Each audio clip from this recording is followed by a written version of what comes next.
ঠিকঠাক ভাবে করে এসেছো, তাই তো? আগে মহারাজ, আমি কোন কাজটা করি না আপনি বলুন। আমি শুধু আপনাকে ওই কোষাগার থেকে মোহর সরানোর কাজটাই খুব ভালোভাবে করতে দেখেছি মন্ত্রী মশাই। আর বাকি সব কাজে তো আপনি লবডঙ্কা। গোপাল, মুখ সামলে কথা বলো, হ্যাঁ? বেশি বাড়াবাড়ি করো না। কি বলতে চাইছেন মন্ত্রী মশাই? বাড়াবাড়ি করলে মারামারি হয়ে যাবে। আচ্ছা, হয়েছে হয়েছে, অনেক হয়েছে, সকলে এইবারে থামো। ঝগড়াঝাটি বন্ধ হোক, এমনিতেই খুব গরম। বলছি কি, যা গরম পড়েছে এইখানে তো থাকাটাই দায় হয়ে যাচ্ছে। উফ, আর যে পেরে উঠছি না। মনে হয় আপাতত এখান থেকে কদিনের জন্য। মহারাজ, বাইরে রাজ্যের প্রজারা জড়ো হয়েছে, সকলে মিলে বিক্ষোভ করছে। একবার শিগগির আসুন মহারাজ, নইলে সাংঘাতিক কিছু একটা ঘটে যাবে। কি হলো? আবারও কোনো সমস্যা হলো নাকি? আমাদের রাজ্যের প্রজারা তো যথেষ্ট বোঝদার, তারা তো এমনি এমনি ঝামেলা ঝঞ্ঝাট সৃষ্টি করার মানুষ নয়। গোপাল, চলো গিয়ে দেখি।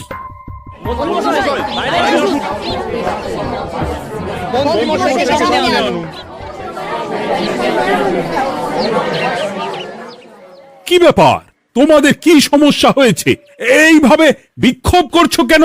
মহারাজ, মন্ত্রী মশাইকে সামনে আনুন, তারপর বলছি কি হয়েছে না হয়েছে। সেরেছে। আরে, আমাকে ডাকছে কেন? আচ্ছা, বলছি তোমরা একটু শান্ত হও।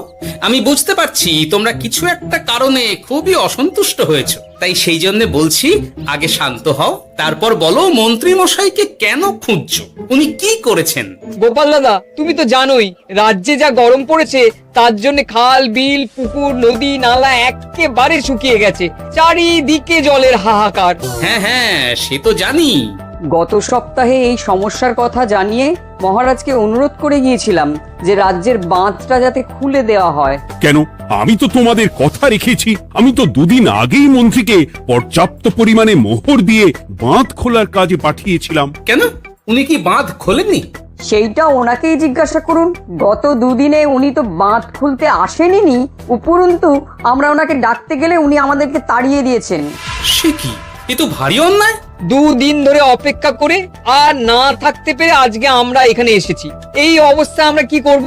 যদি আমাদেরকে আমাদের রাজ্য সাহায্য না করে, তাহলে কোথায় যাব আমরা? ছি ছি ছি, আমি তো ভাবতেই পারছি না। মন্ত্রী, এই মন্ত্রী। মহারাজ, মন্ত্রী মশাইয়ের ব্যাপারটা পরে দেখে নিচ্ছি, আগে এদেরকে শান্ত করেই চলুন। মনে রাখবেন, প্রজারা একবার বিপক্ষে চলে গেলে কিন্তু খুব মুশকিল হয়ে যাবে। শোনো সকলে, তোমরা আজকের দিনটা একটু কষ্ট করো। আমি কথা দিচ্ছি, কাল সকাল হলেই বাঁধ খোলার ব্যবস্থা করব। ঠিক আছে? ঠিক কথা বলেছো তো গোপাল দাদা। দাদা বলে যখন ডাকো, তখন দেখো এই দাদা তার ভাইদের কিছুতেই নিরাশ করবে না। শুধু আজকের দিনটা একটু চেয়ে নিচ্ছি, ব্যাস। ঠিক আছে, আজকে আমরা চলে যাচ্ছি, কিন্তু কালকে কিছু না হলেই। কোনো কিন্তুরই জায়গায় নেই পুঁটির বাবা। আর তোমরা রাগ করো না। চিন্তা করো না, সকাল হলেই সাঙ্গ পাঙ্গ নিয়ে আমি বাঁধ খোলার কাজে নেমে যাব।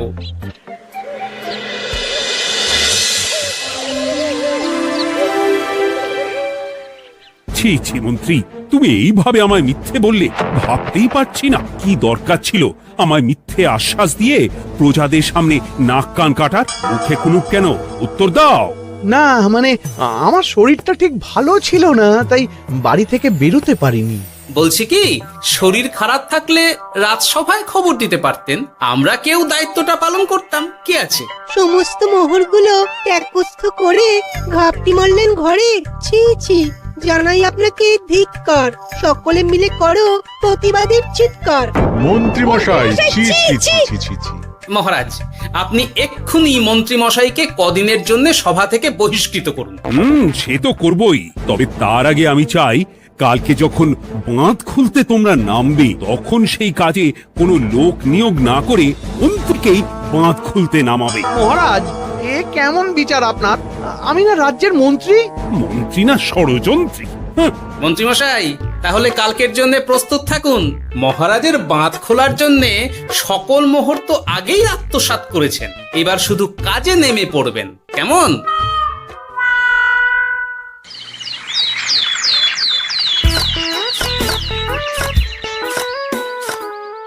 ওহ গোপাল, এইবারে ছেড়ে দাও, আর পাচ্ছি না।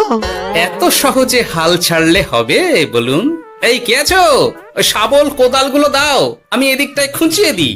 সভাকবি, বিজ্ঞানী, এসো এসো এসো, হাত লাগাও। সবে মিলে করি কাজ, বাঁধ খোলা হবে আজ। বাঁধ খোলা হবে আজ, মন দিয়ে করো কাজ। একদম, হাত লাগাও, জোর লাগাও। গোপাল দাদা, সভাকবি, বিজ্ঞানী দাদা আর আর বাকি দাদা ভাইরা আসুন আসুন, সকলে একটু শরবত খান। আমাকেও একটু শরবত দাও। মোহরগুলো খেয়েও তৃষ্ণা মেটেনি বুঝি? হুম হুম। বাঁধ এক্ষুনি খুলবে, প্রজাদের সব জ্বালা জুড়বে। বাঁধ খুলে গেছে। আমাকে বাঁচাও, আমাকে বাঁচাও। কোনো কোনো সময় ভুল করলে নিজেই সেই ভুল শুধরে আবার ফিরতে হয়। আপনিও তাই করুন মন্ত্রী মশাই, নিজে নিজেই উঠে আসুন। চলো সকলে। গোপাল, তুমি তোমার সাথীদের নিয়ে যা করলে সত্যি ভাবাই যায় না। মহারাজ, নিজেদের রাজ্যের সমস্যায় নিজেরাই কোমর বেঁধে নেমে সমস্যার সমাধান করেছি, পরিস্থিতি মোকাবিলা করেছি। এর জন্যে আপনি এমন করে বলবেন না। ওহ, তোমরা না থাকলে যে কি হতো। মহারাজ, আমরা আছি তো, এত ভাববেন না আপনি। আপনি বরং আমাদের সকলের জন্য কিছু খাবারের ব্যবস্থা করুন, খুব খিদে পেয়ে গেছে। হ্যাঁ, নিশ্চয়ই নিশ্চয়ই। তোমরা সকলে ভিতরে এসো, হাত পা ধুয়ে নাও। ততক্ষণে আমি রানীকে আহারের ব্যবস্থা করতে বলছি।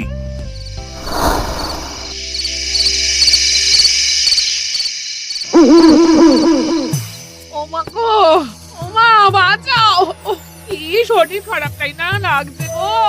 একে গিন্নি, বাবারে, কি হয়েছেটা কি? তুমি এইভাবে এখানে শুয়ে কাতরাচ্ছ কেন? বলি তুমি এসেছো? হ্যাঁ, এই তো আমি চলে এসেছি। কি হয়েছে গিন্নি? তোমার কোথায় কষ্ট হচ্ছে? গরমে হাঁসফাঁস করছি গো, পারছি না। রান্না করতে গিয়ে খুব বাজে অবস্থা হয়ে গেছে গো, এই থেকে এইখানে পড়ে পড়ে গড়াচ্ছি। ঠিক আছে, আজ আর রান্না করতে হবে না গিন্নি, আমি রাজবাড়ি থেকে খেয়ে এসেছি। বাহ, নিজে খেয়ে এসেছো বলে আর রান্না করতে হবে না বলে দিলে? এদিকে রাত্রে আমি খাবো কি, সে খেয়াল আছে? হ্যাঁ হ্যাঁ, খেয়াল আছে, খেয়াল আছে। যাও, আমার জন্য রান্না চাপাও আর একটু জল দাও। দেখো, এত গরম পড়ে কৃষ্ণনগরের অবস্থা শোচনীয় হয়ে গেছে। বয়স্ক লোকেরা কোনো কাজই করতে পারছে না।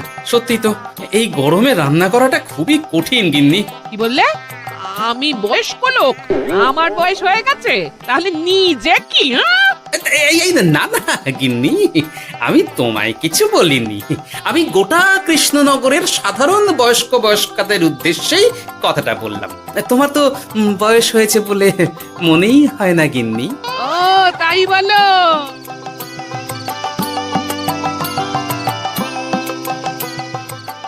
নাও গিন্নি, জল নাও। আজ না হয় আমি রান্না করব। হে ভগবান, মুখের একটু লাগাম দাও। এইভাবে যখন তখন সত্যি কথা বলিও না।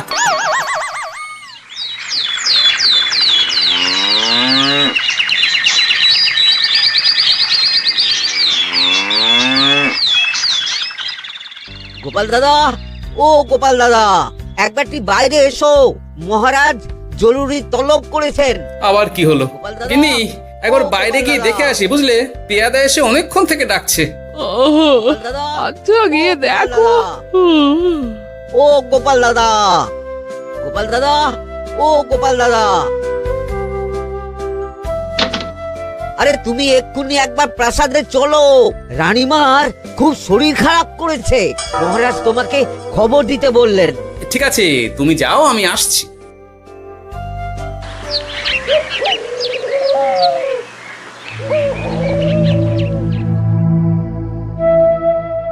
গোপাল, কি হবে বলো তো? রানী তো দুমদাম করে ব্যারামে পড়ে না। মহারাজ, ভয় পাবেন না, আমরা আছি তো। বৈদ্যকে পরীক্ষা করতে দিন, দেখি সে কি বলে। মহারাজ, অতিরিক্ত গরমের জন্য শরীরটা খারাপ হয়েছে। আসলে উনি এই তীব্র দাবদাহ নিতে পারেননি। তবে চিন্তা করবেন না মহারাজ, আমি বাড়ি গিয়ে এক ধরনের বিশেষ পথ্য পাঠিয়ে দিচ্ছি।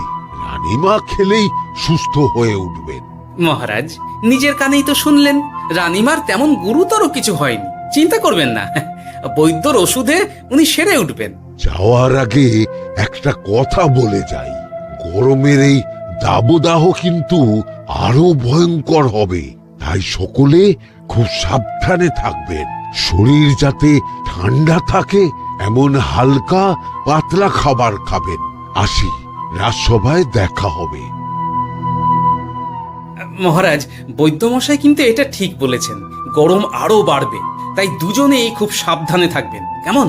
গতকাল তো আমার গিন্নিও গরমের চোটে কুপোকাত হয়ে গেছিল, শেষমেশ আমাকে বাড়ি গিয়ে রান্না করতে হলো আর কি। ও বাবা, তাই নাকি? তাহলে তো খুবই চিন্তার ব্যাপার। আচ্ছা মহারাজ, আমি তাহলে এখন আসি, আবার রাজসভায় দেখা হবে। এই গরমে আর এখানে থাকতে পারছি না, বলছি কদিনের জন্য না একটু অন্য কোথাও গেলে হয় না গো? গিন্নি, এই গরমে ঘরেই থাকো, অন্য কোথাও যাওয়ার মোটে নাম করো না। বাইরে বেরোতে গিয়ে যদি কোনোভাবে গরম হাওয়া শরীরে লেগে যায় তাহলে বিপত্তির আর শেষ থাকবে না গিন্নি। কিন্তু এখানেও তো যা গরম পড়েছে, পচে গলে মরে যাই আর কি। উফ গিন্নি, দয়া করে এইসব বাজে কথা বলা বন্ধ করো তো, আমার আয়ু থেকেও তোমার আয়ু দীর্ঘ হোক। বাহ, তুমি এসব কথা কোথা থেকে শিখলে গো? এই তো তোমার থেকে আর কি। গোপাল, গোপাল, রাজ্যের অবস্থা খুবই বেহাল। এই সবই আমাদের পোড়া কপাল। আরে সভাকবি, কি হয়েছে? তোমাকে দেখে তো মনে হচ্ছে তুমি কিছু। বিজ্ঞানী মহারাজ দুজনেই অজ্ঞান, ঘটি ঘটি জল ঢেলেও ফেরাতে পারেনি তাদের জ্ঞান। কি বলছো কি? তা তুমি এই ব্যাপারটা জানলে কি করে? গিয়েছিলাম একটু আগে বিজ্ঞানীর বাড়ি, গিয়ে দেখি লোকজনের ভিড় সারি সারি। সে কি? শুনলাম মহারাজ তাকে কিছু বলতে এসেছিলেন, তারপরে দুজনে বাইরে বেরিয়ে আসতেই অজ্ঞান হয়ে গেলেন। মহারাজ বিজ্ঞানীর বাড়ি গিয়েছিলেন, তাও আবার রানীমাকে ছেড়ে? রাজবৈদ্য কত করে বললেন এই সময় যখন তখন ঘরের বাইরে বেরোবেন না, কে শোনে কার কথা? আমার মনে হয় মহারাজ তেমন কোনো গুরুত্বপূর্ণ কিছু কথা বলতেই বিজ্ঞানীর বাড়ি গিয়েছিলেন। গরম কমানোর উপায় আলোচনা করতে হয় তো গিয়েছিলেন। আমাদের মহারাজ তো নিজের চোখেই দেখেছেন এই তীব্র গরমের চোটে রাজ্যের কি অবস্থা, কি অবস্থা। ঠিক বলেছো গিন্নি, আমার এই কথাটা তো মাথাতেই আসেনি। ধন্যবাদ গিন্নি, অসংখ্য ধন্যবাদ তোমায়। আমায় পরে ধন্যবাদ জানিও। হ্যাঁ, এখন আর দেরি না করে বৈদ্য মশাইকে সঙ্গে নিয়ে বিজ্ঞানী মশাইয়ের বাড়ি যাও। হ্যাঁ,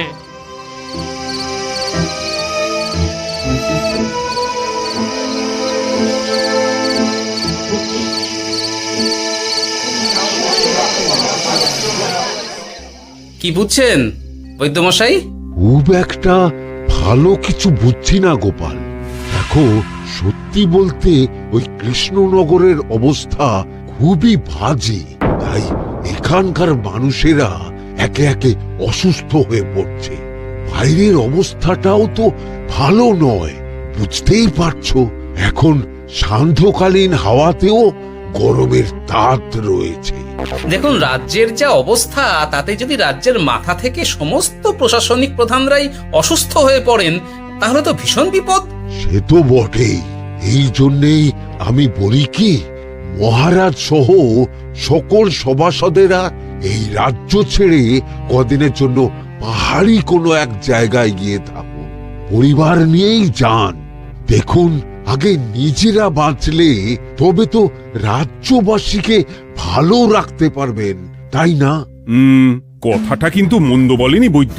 গোপাল, এই গোপাল, তুমি পাহাড়ে যাওয়ার ব্যবস্থা করো। এইখানে আর কিছুদিন থাকলে মরেই যাব। হ্যাঁ গোপাল, আমারও তাই মত। এক্ষুনি যা শরীরে ক্লান্তি এসেছে, আর কদিন এইখানে থাকলে মরেই যাব।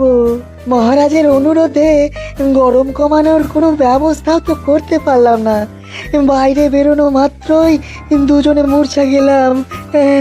বাবা, ঠিক আছে, বুঝেছি। মহারাজ, আপনি আর এই ব্যাপারটা নিয়ে বেশি ভাববেন না। বিজ্ঞানী, তুমিও আর বেশি কথা বলো না। আমি পাহাড়ে যাওয়ার ব্যবস্থা করছি। আমরা রাজসভা সকলে সব পরিবারই যাব। অনেক কাজ হয়েছে, এখন কিছুদিন আমাদের বিশ্রাম দরকার।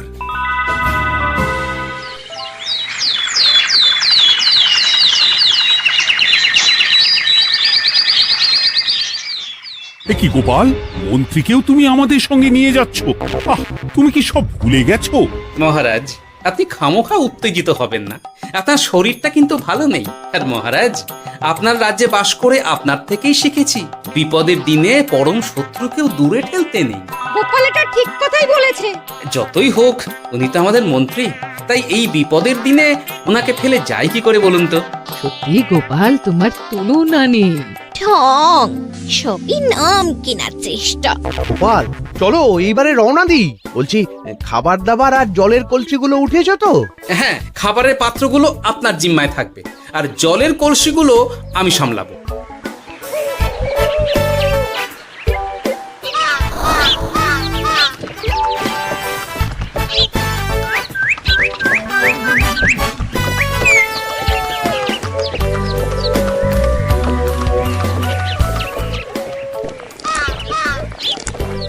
কি গো, তুমি খাবার ছেড়ে শুধুই জল খাচ্ছ? ওদিকে মন্ত্রী মশাই যে সব খাবার একাই সাবার করে দিলে না? ভালোই তো, থাক না। এরপরে বড় বাইরে যেতে হলে বুঝবে, আমি তো ওই জন্যই নিজের জিম্মায় শুধুমাত্র জল নিয়েছি। দেখো, জল খেলে ছোট বাইরে যাওয়ার দরকার হলে চলে যেতে পারবো, কিন্তু বড় বাইরে যাওয়ার দরকার হলে তো যেখানে সেখানে যেতে পারবো না। তাই জলই সই। কিন্তু সবার জল যদি তুমি একাই শেষ করে দিলে, তাহলে এই রে, এটা তো ঠিক বলেছো গিন্নি। পথে ঘাটে কোনো পানীয় জলের পুকুর বা কুয়ো দেখলে জল ভরে নিতে হবে, বুঝলে?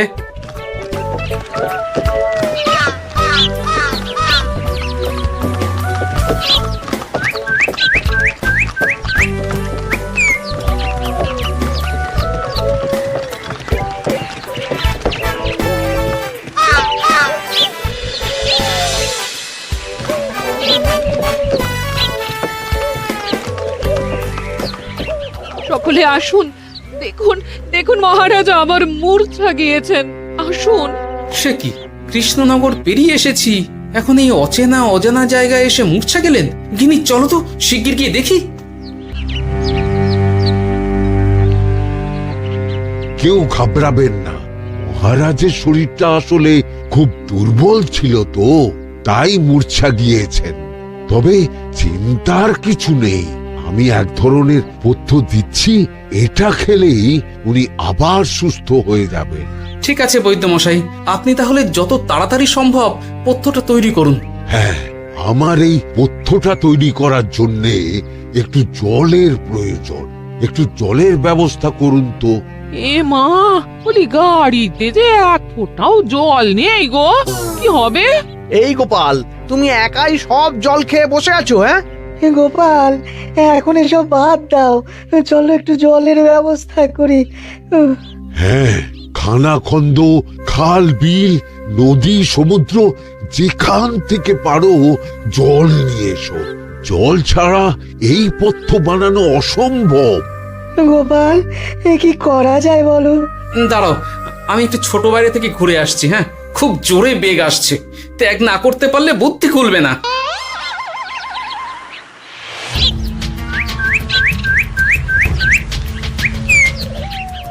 ওদিকে একটা পাত কুয়ো দেখতে পাচ্ছি মনে হচ্ছে।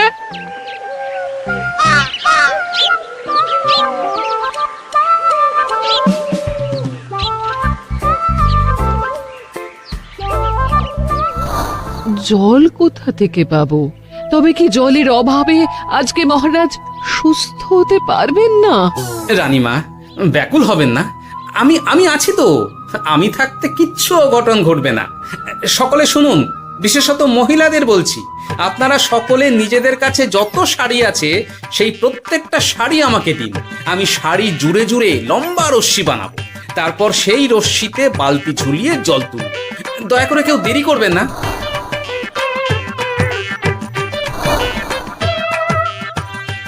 এই নাও আমার 5খানা শাড়ি। হ্যাঁ, এই নাও আমার 10খানা শাড়ি। আমি বাবা আমার লতা পাতা মিনি করা শাড়িগুলো দেব না। যা পারো করো, আমি বড় বাইরেতে যাচ্ছি। ওমা, বিপদের দিনে শাড়ি দেবে না? গায়ের জোরে নিয়ে আসবো। হ্যাঁ,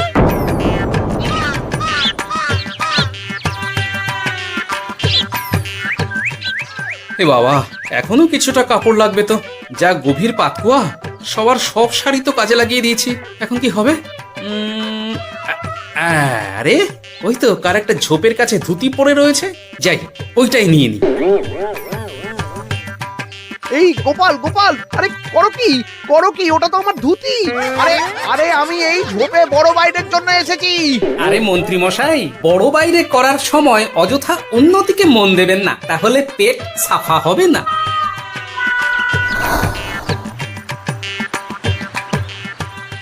গোপাল, তুমি ছিলে বলে এই যাত্রাতে রক্ষা পেলাম।